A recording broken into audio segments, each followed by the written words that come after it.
Ah, Jean-Sébastien Bach, qu'on l'aime ou qu'on l'aime pas, ça reste que c'est un des plus grands compositeurs de l'époque baroque et de tous les temps, si vous voulez mon avis. Bach est né à Eisenach, en Allemagne, le 21 mars 1685, dans une famille de musiciens. Il y a une vingtaine de membres de la famille Bach qui ont été musiciens et ils sont reconnus pour avoir été la famille de musiciens la plus prolifique de l'histoire. Ses parents sont décédés quand il avait 10 ans et c'est son frère Johann Christoph, qui était organiste, qui s'est occupé de lui.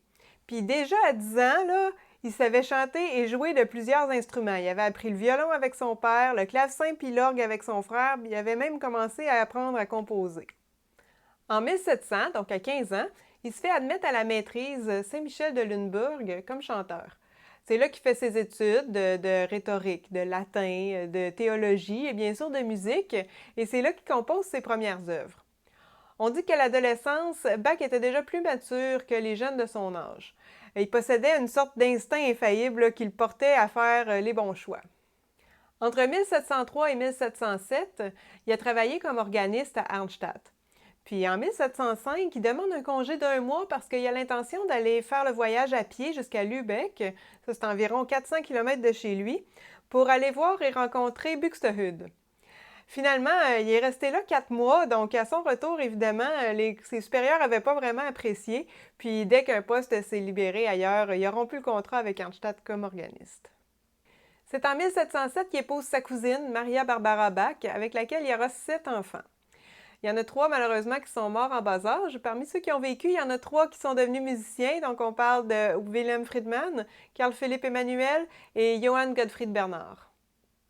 Ensuite, il a travaillé à Weimar. Ça a été la période de composition de ses plus grandes œuvres pour orgue. Il a été maître de chapelle pour le prince à Köthen et, entre autres, c'est là qu'il a composé le livre 1 du clavier bien tempéré. Dans le clavier bien tempéré, chaque ligne mélodique est indépendante, chaque voix est complète en elle-même, et c'est la rencontre de ces voix-là qui va former une harmonie. Le fait qu'il ait composé les 24 préludes et fugues dans chacune des tonalités montre bien que Bach adhérait au concept du tempérament égal qui se développait à cette époque-là pour les claviers.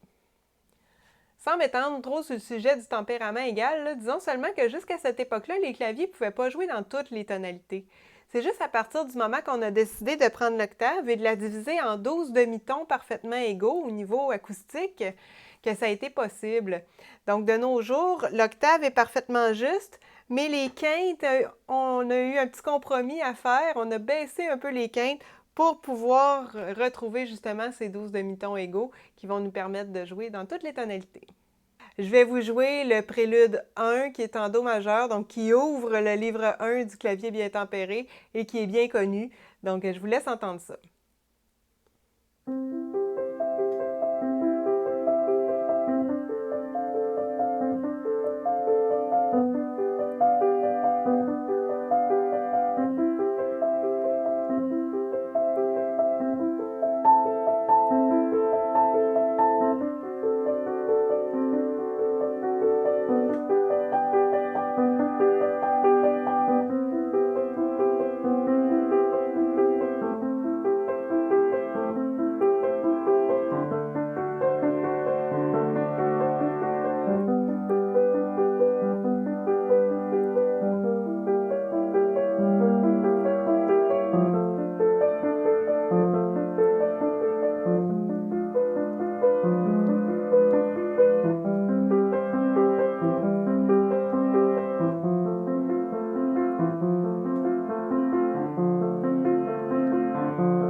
En 1720, Maria Barbara décède et l'année suivante, Bach épouse une chanteuse, Anna Magdalena Wölken, avec laquelle il y a eu 13 enfants. Il y en a 6 qui sont morts en bas âge, malheureusement, et 2 sur les autres qui sont devenus musiciens, Johann Christoph et Johann Christian. Vers la fin de sa vie, en 1742, il compose les variations Goldberg. Il commence l'art de la fugue, qu'il ne pourra pas terminer.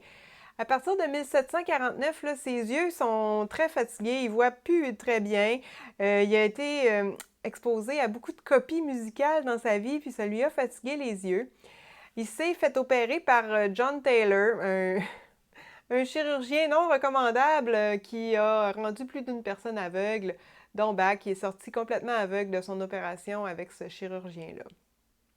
Jean-Sébastien Bach est décédé le 28 juillet 1750 à l'âge de 65 ans.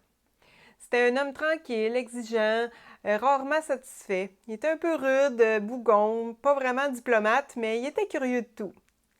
On pourrait penser que souvent on se dit que Bach était un musicien révolutionnaire, mais en fait c'est le connaître un peu mal parce que dans sa vie il se méfiait des formes nouvelles qui n'avaient pas été longuement éprouvées, même qu'à la fin de sa vie, Bach était incompris et dépassé aux yeux de ses contemporains. Je sais qu'il y a énormément de choses qui se disent sur Bach et qui peuvent se lire, mais j'espère que cette petite capsule-là vous a permis d'en apprendre un peu plus.